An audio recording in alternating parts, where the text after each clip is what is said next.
I barely squeaked through high school, but I was like the varsity captain. So like in football, kept my grades up, but school wasn't for me. I just wanted to give back to the folks who, wanted to break into tech like me, who didn't necessarily have the experience or the guidance. And that's kind of been my mission, is giving back to the next generation. So a lot of the time I'm looking for typically people with like high adversity in their previous roles or life.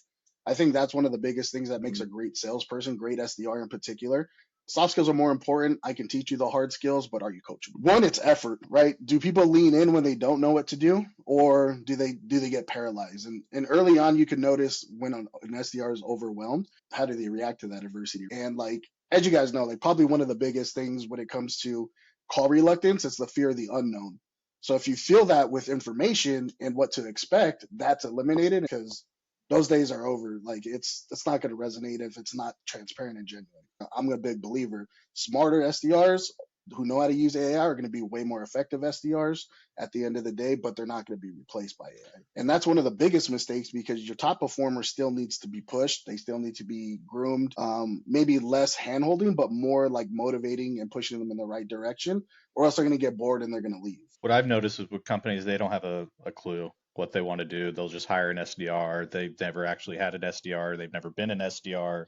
They don't even know what to do with them. And then on top of that, they don't give them the tools that they need to actually be successful. Welcome to another episode of Prospecting Pros. Today on our show, we have Eddie Cortez. Welcome to the show. Thanks, guys. Appreciate it. Excited to be here.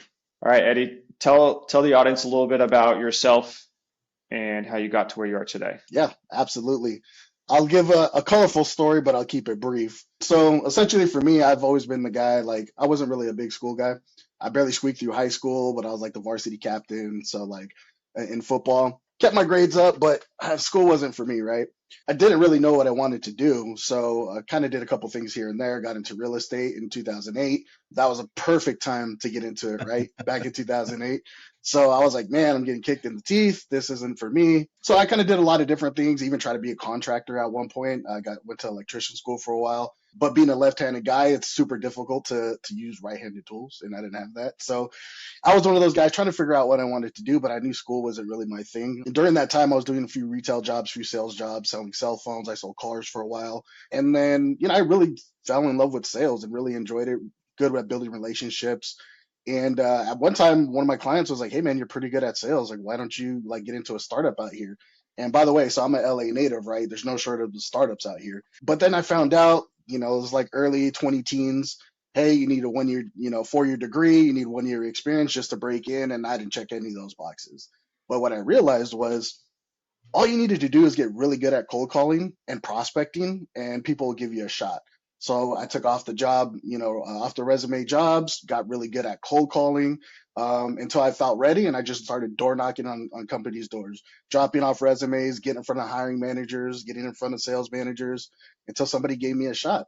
And in 2014, I actually broke into a startup as an inside sales guy for the first time. They really liked me, and I fell in love with it. That particular environment was funny. It was like Silicon Valley, the show on the HBO. It was very much like that. I had a really good relationship with the dev guys and so on and so forth. Once I broke in, fell in love with it. I've always been a startup guy, so been a multiple time SDR, BDR, been a multiple time SDR, BDR manager. I even did some full cycle sales, right? Selling at events. I took over a founder-led sales YC company, took over the AE seat eventually from an SDR, jumped into the AE seat collectively. Shout out to them.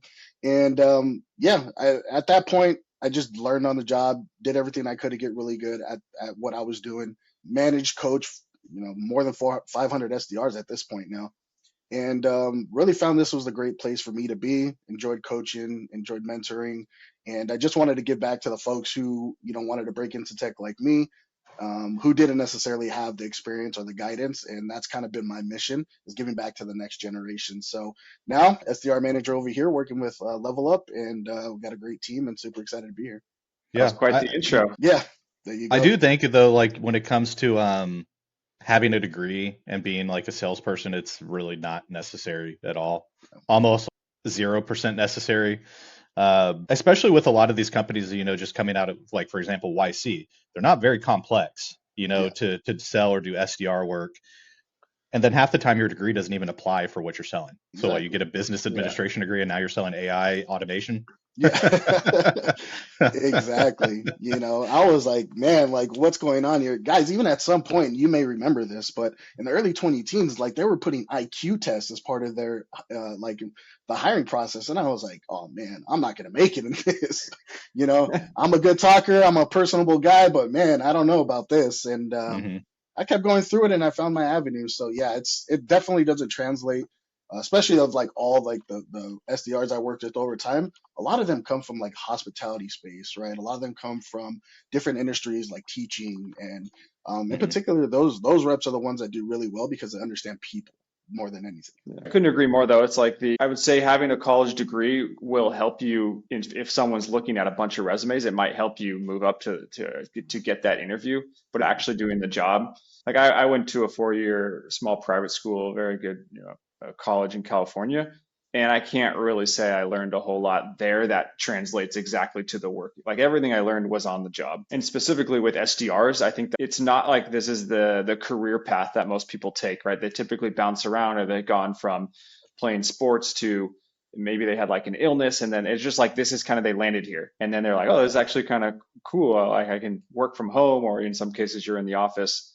But most people land in sales. You don't. It's not the career path chosen. Yeah, 100%. Yeah. Nobody says I want to be a career sales guy. I just want to be a firefighter, want to be a lawyer, want to be a doctor. Nobody says I want to be a sales guy, right? So it's funny. Nope. Yeah. Well, one thing that stood out as you were talking about your intro was the transition of you were doing in-person sales to cold calling, which is, you're not in front of a person. So talk to me about some of the things you learned, or what transitioned from being face to face. And I think you mentioned at one point you were selling cell phones, so you're actually able to read people and their maybe some cues and be able to sell in person versus over the phone. Like what are some of the differences and similarities there? Yeah, in particular for me, it was interesting because like getting in front of people is tough for me because I'm actually like an introvert. Some people like wouldn't believe it, but I actually am, right? So like it's really draining for me to like build a persona around what that person, like who I'm in front of, kind of feel their vibe, make the adjustments. Like I think I have pretty high EQ, but it's really draining to kind of match that. So what I realized was, look, I could communicate well, I can build relationships. I'm very transparent and genuine, and ultimately people like that. So what I noticed, it was like, well, if I can translate that face-to-face sale, I could probably multiply that over the phone and then probably get a better result because I'm talking to more people. But how do I do it? And that was kind of the art of weaving in-person sales with being personable, being transparent, putting the other person in front of you first. And what I started realizing was if you have the right messaging, approach, and intention, people will give you the time in the day. And it started clicking. So I was like, okay, it does work. It is helpful. But the main reason why I wanted to pivot off, to be candid with you, I hated the hours. Working car sales was grueling hours, and I like had no time for nothing. And I was like, there has to be a better way. So I was looking, more to the 9 to 5 role, inside sales, and I think I can grow from that. And sure enough, that's kind of what worked for me. So ultimately, having a high EQ and tailoring that to the channels that you're presenting yourself in front of, I think that's where I got really good. But in-person sales taught me a lot. And you can see people's reactions right away. You can't see it on the phone. And I think that's one of the biggest hurdles in learning curves, be going from outside sales to inside sales. But once you get the hang of it, you can just multiply your efforts and be way more efficient. You specialize in managing SDRs and training them. You've also hired a bunch. What are some of the common traits when you're interviewing, or what do you look for in an SDR, and what typically are some of those traits that you see in the successful SDRs? Yeah, absolutely. I will skim the resume, but that's typically not the first thing I'm really looking at. What I typically look for right out the gate is soft skills, right? Can this person communicate well, right? Can they read a room? Are they able to, kind of adapt and be a good listener, listen to kind of what the topic is, and can they be present there? So a lot of the time I'm looking for typically people with like high adversity in their previous roles or life. I think that's one of the biggest things that makes a great salesperson, great SDR in particular. So like I go very much untraditional route to say, like, one, have you been through adversity, at what degree? Two, right, do you have really good soft skills? And then 3, the main thing is, are you coachable, right? I'm a big guy as a coach, right? I would love to coach anybody up who would have those soft skills and, that adversity behind them, because I know I can teach them the way, and they would be hungry enough to accept that. So oftentimes, like, some of my best guys were, bartenders, right? Who talked to people, but mainly, right, they were coachable and they understood things. Um, One of the most memorable SDRs I'll actually share, he used to be an NFL lineman. He was an NFL lineman, played with Peyton Manning, and he just knew football, but he was a good talker. He had the very good soft skills, and he ended up being some like pretty large account manager at this company that we worked at together, and he had a really successful career. So those are the things I really look for, right? Soft skills are more important. I can teach you the hard skills, but are you coachable? Once you think they do after the interview process and they start getting into the day-to-day work, what is like the separates the top 1% from the rest of the pack? One, it's effort, right? Do people lean in when they don't know what to do, or do they get paralyzed? And early on, you can notice when an SDR is overwhelmed, how do they react to that adversity, right? Are they pinging me for questions, or are they kind of just waiting for me to proactively reach out? The best SDRs are the ones like, hey, I got a question. Hey, I need help with this. So they're engaging with me. And then from there, you can see like the light bulb turn on as you're giving them concepts, you're talking through frameworks and things of that nature. You see them leaning in because it could be some genuine curiosity there. But the main thing is like they are consuming the information, and then they are like applying, you can see them applying it early on. So the ones like who aren't really paying attention, they're going through the motions. Those are the ones that you typically got to go through motions over and over again to get them going. But oftentimes the ones who are leaning in and asking questions early on, those are the ones that are paying attention and are actually doing the work. So that's kind of what I look at. Are you going to put in the effort first and foremost, right? And are you going to ask for help if you need it? Easier said than done, but those typically stick out to me as like, oh, this guy's going to be good, or this gal's going to be good. So I think hiring SDRs is extremely challenging. There's no one prototype that fits the mold of a successful SDR. And so I always found it challenging. I think a lot of people can interview well. When they actually start calling, you learn pretty quick whether or not they're up for it. What's your ideal process once you do decide to hire somebody? How do you like to train them before you have them start making phone calls and before you essentially let the training wheels off? That's a really good question. So as far as training goes, I have to figure out who my audience is. Like, let's say, for example, we're hiring for an early stage. We might have to hire a little bit more people with the hard skills already so that they can accelerate in the onboarding and apply what they already know. But let's say, for example, we take in some we got some bartender career switcher or something like that who wants to get into it. Typically what I do is I introduce the role to them, what it looks like, what the expectations are, where it becomes tough, why it becomes tough. So it's a lot of concepts and like what the role consists of, right? And then from there, we get into how to do the role, and then perfect that, actually build the muscle memory in the onboarding. So it's a lot of learning and then doing. Learning, then doing, right? So a lot of instructor-led stuff is what I believe in. You have to actually throw the ball. You have to actually kick the ball, right? In order for that to be ingrained in your motion.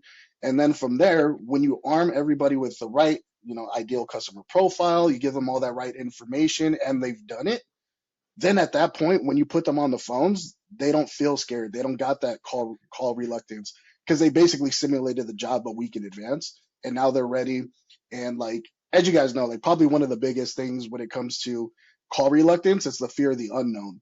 So if you feel that with information and what to expect, that's eliminated and people run out the gate and start jumping on their phones, and they're very eager to do so. So that's kind of the way I operate. So it's a lot of like learning, but it's also like kinetic. You get in and you start doing, but you do it in a safe environment. A lot of people talk about, hey, this is the right way to open, or hey, here's the script, right? There's permission-based openers. There's, a lot of talk out there about what's the best way to do it.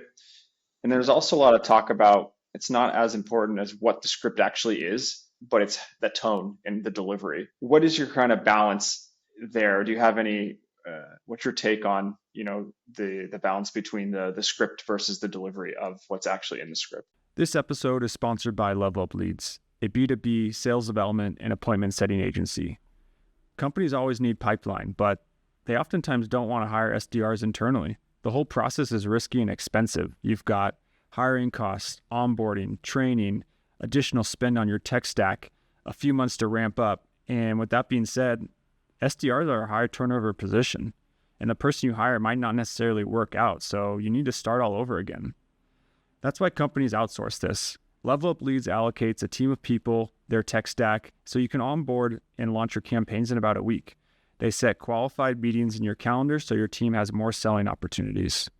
Visit levelupleads.io today to learn more. All right, now back to the show.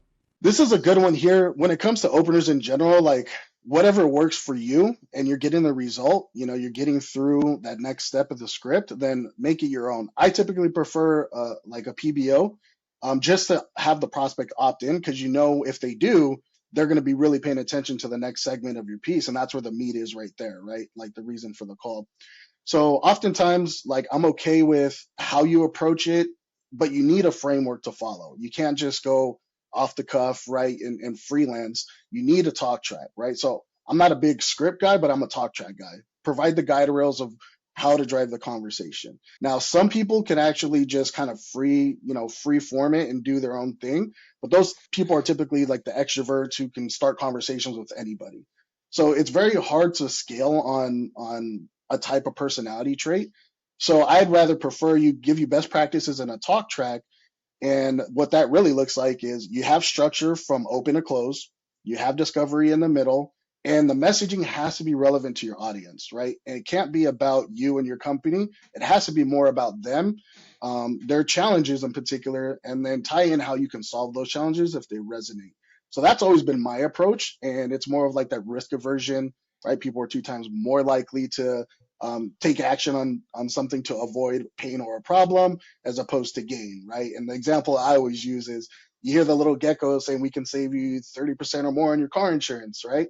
But if I reverse that and make that problem centric, I'm like, hey, John, if you are not checking your insurance every 6 months, you're probably overpaying by $200 a month. Is that a concern for you? It's very much the same messaging, but it's framed differently.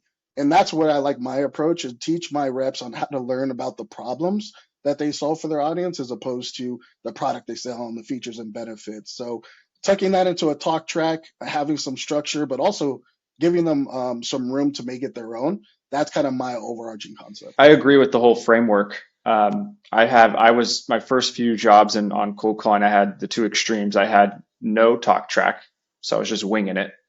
Wasn't bad, but it's just like you kind of had to feel it out and create it on your own. Then I had another one where I had to follow it word for word to the point where it was memorized, and it was long. Follow down this talk track, and there was like you had to follow the script. But I really think the best way here is some type of framework. You have to have some type of your own personality. Otherwise, you're just going to start sounding like a robot, and it's going to be very easy for a person on the other line to tell, hey, this person's reading or winging it, right? Like there has to just be some type of guardrails up. Absolutely, 100%. I mean, and just to piggyback off that, I had a lot of success myself talking to like contractors. The reason why is they were just down to earth people, right? Ready to like have a good conversation if you came out genuine and transparent. Where I probably wouldn't do the best, well, I probably do it better now, but higher education, right? Obviously, like I don't have a 4-year degree, so it's hard to sound like, up to that level, but I've gotten better over time. So the main thing is, as long as you have a structure, you can target that to your audience and you can build that around yourself and create your own style. But I totally advise moving against like word for word scripts because those days are over. Like it's not going to resonate if it's not transparent and genuine. To that, there's a lot of people with 6 years to 8 years of college that can't even sound up to that prestige level. So that's the majority of them. But the credentials only take you so far, honestly, man. But I think you hit something. Is how do you scale? Like if you're scaling as a company, you can't scale if there's no framework. Because how do you train these SDRs? They have to have something to follow and come in on, and you need to know what's working and what's not working. There's no way to replicate individual that's just doing anything that they want to do when you're bringing in new reps and kind of growing a business. Now, if it's like a smaller business one-off and you're not going to be hiring any more reps, yeah, it doesn't matter as much. But if the business is growing, you have to have a framework to follow. Out of curiosity, though, SDR roles changing rapidly. I mean, sales, marketing, all of it's changing rapidly. What have you seen over the last 24 to 12 months that's just been kind of the biggest change in the SDR role? So over the past couple of years, you saw people pull the plug on the SDR channel completely. And then a few months later, they realize that their pipeline dried out, and all of a sudden they're freaking out, right? Hey, we can just double down on marketing. We can get inbound leads, but inbound has been a challenge itself, right? Inboxes are flooded. So like it's become more difficult than ever. So it's more of like an evolve of the SDR moving from an entry level position to more of a specialized position. That's Hmm. kind of what I'm seeing, right? So the SDRs are typically coming in. Either they've been managers in the past, SDR managers. I've even seen director level go back to SDR. But what I'm really saying is that it takes more of an advanced seller and somebody to understand your audience, right? Somebody who could be dynamic, somebody that who really understands the job of a cold call and how to tie that together and do that repeatedly over time. And I'm seeing more like senior sellers jumping into the SDR role, but I'm also seeing the OTEs at SDRs going up. So like more and more people are like they're requiring a higher skill set, and it shouldn't be an entry level position. People, it could be for smaller ACVs, right? High volume or quick transactions. But if you're going mid market enterprise, you need an advanced seller in there who understands how to like have some business acumen and how to really approach your audience intellectually, so that you can resonate and get the results, because it's very, very difficult. Gone are the days of dropping thousands of people in a sequence, send all, like that has to stop. If it hasn't already, that needs to stop.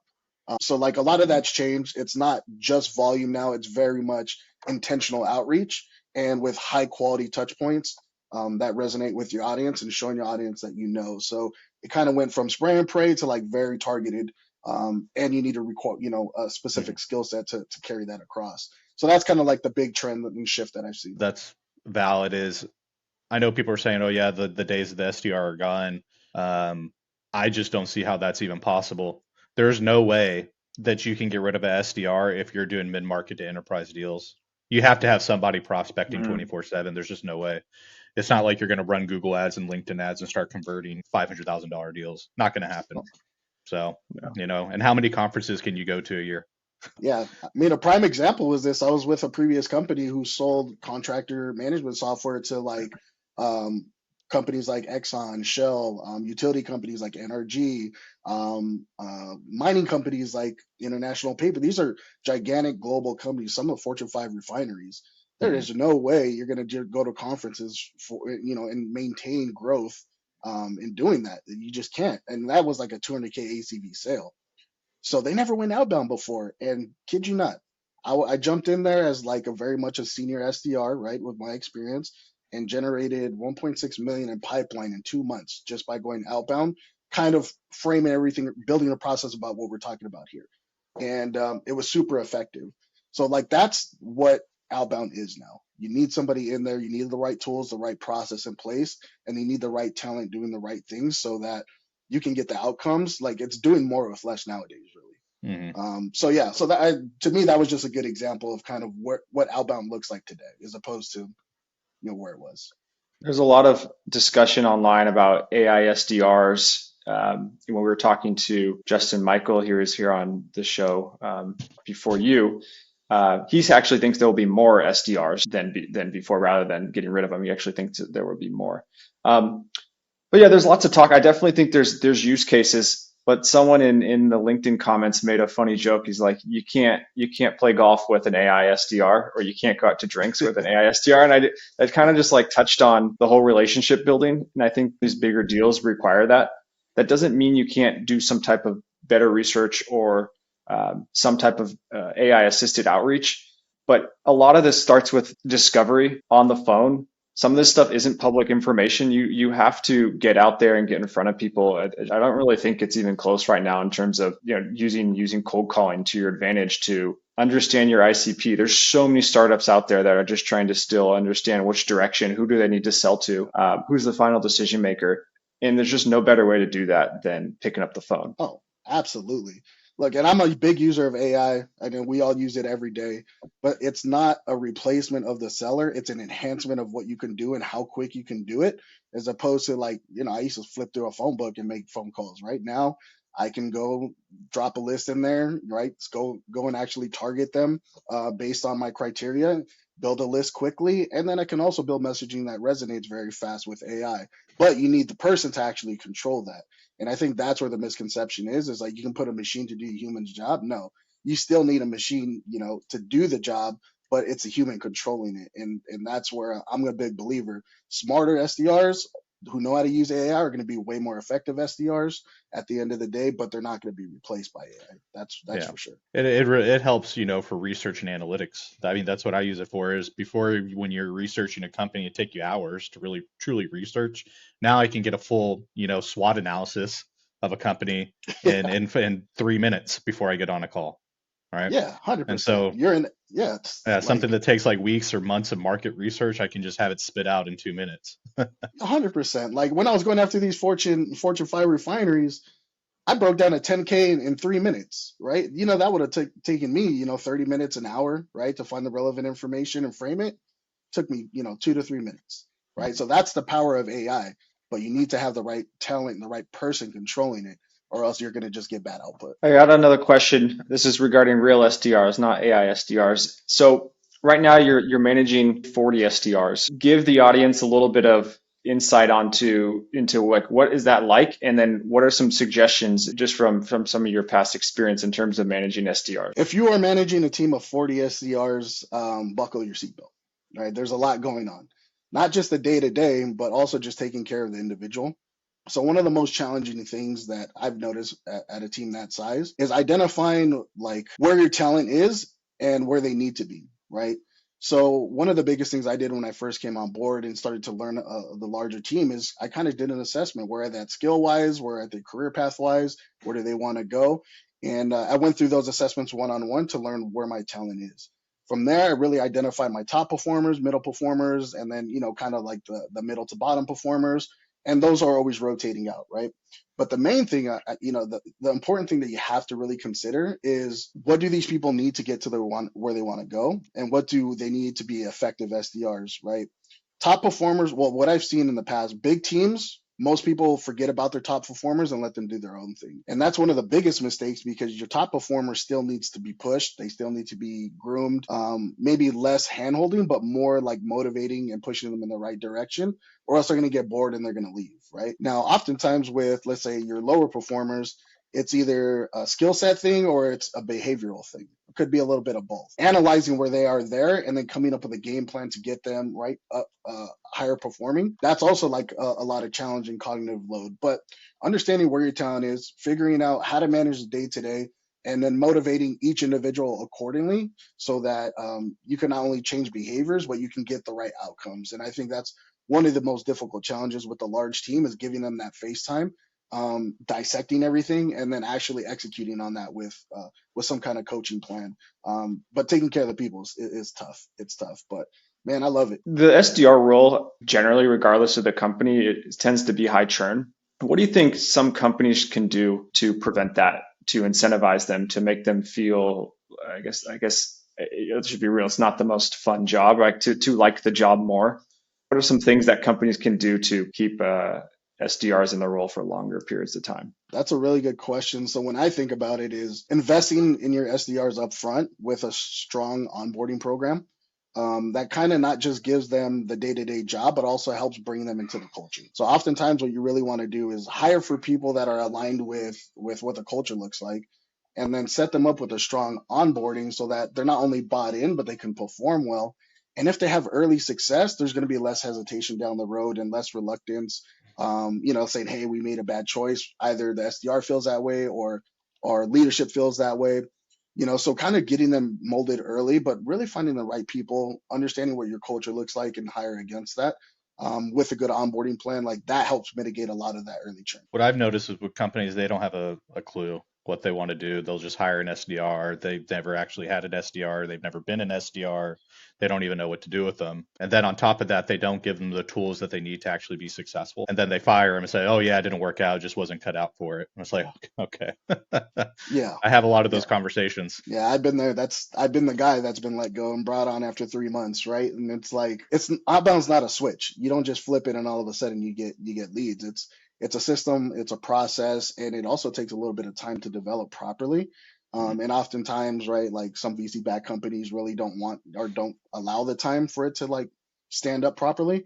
So yeah, to your point, I definitely seen that, and I've been involved in that firsthand. That's one of the biggest mistakes I see is companies don't give it enough time. They don't realize the difference between an inbound lead or a referral and a cold lead, and they will treat it all the same. Typically, people that have never been in sales, and so they never give the whole program enough time. And Chris, like you said, just SDRs are put into terrible positions, and they're destined to fail. And another common thing I see is because leadership in a startup doesn't want to do cold calling, or they don't know how to just set up email campaigns and set up email records and do all this outreach. They want to, maybe it's just not their skill set.